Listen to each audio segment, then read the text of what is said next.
بسم اللہ الرحمن الرحیم۔ میں ہوں ذیشان علی۔ آج ہم بات کریں گے کہ انداز گفتگو کس طرح آپ کی شخصیت پر اثر انداز ہوتا ہے۔ لفظوں کی تلخیوں سے خود بھی بچیں اور دوسروں کو بھی بچائیں۔ ایک بادشاہ تھا، اس نے خواب دیکھا کہ اس کے پاس ایک سرخ پھول ہے جو اس سے گر کر زمین کی طرف جا رہا ہے۔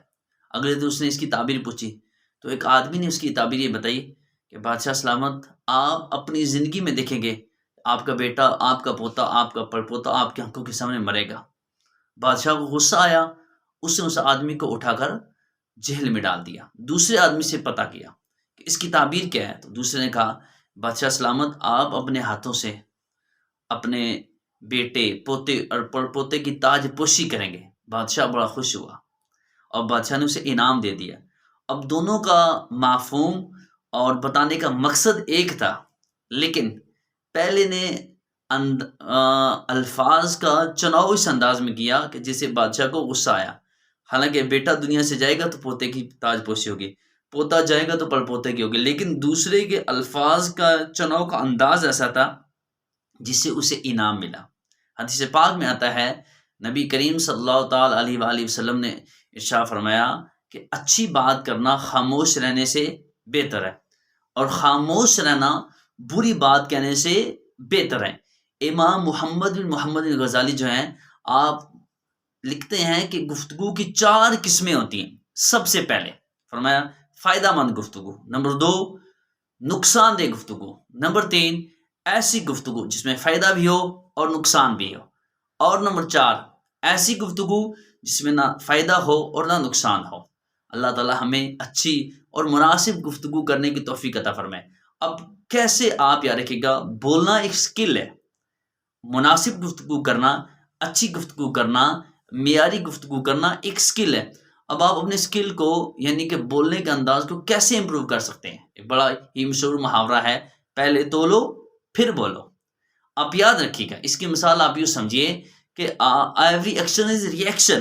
جب آپ ربڑ کے گیند کو دیوار سے مارتے ہیں تو جتنی پاور سے آپ اسے ماریں گے اتنی تیزی سے وہ آپ کی طرف واپس آئے گا۔ اس لیے جب آپ گفتگو کر رہے ہوتے ہیں تو آپ کا لہو لہجہ، آپ کے بات کرنے کا انداز اگلے کے قلوب و اذہان میں اپنا عکس بنا رہا تھا۔ اس لیے لہٰذا اتنی تیزی سے مت بولیے کہ ایسا نہ ہو کہ آپ کی بات سننے والے کو سمجھ ہی نہ آئے، اور اتنے آہستہ بھی مت بولیے کہ ایسا نہ ہو کہ سننے والا بس آپ کے الفاظ کا انتظار ہی کرتا رہے۔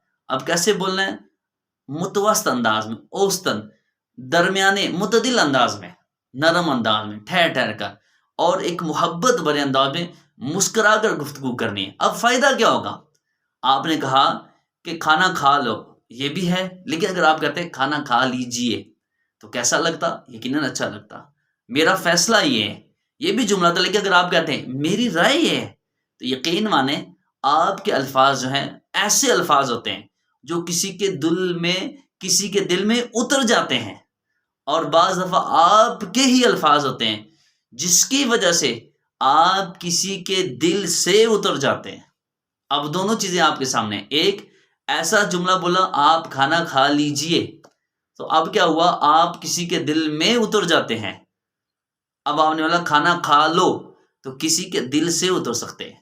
تو لہٰذا یاد رکھیے گا، لفظوں کی تلخیاں آپ کا وقار کم کر سکتی ہے، آپ کی شخصیت کو متاثر کر سکتے ہیں۔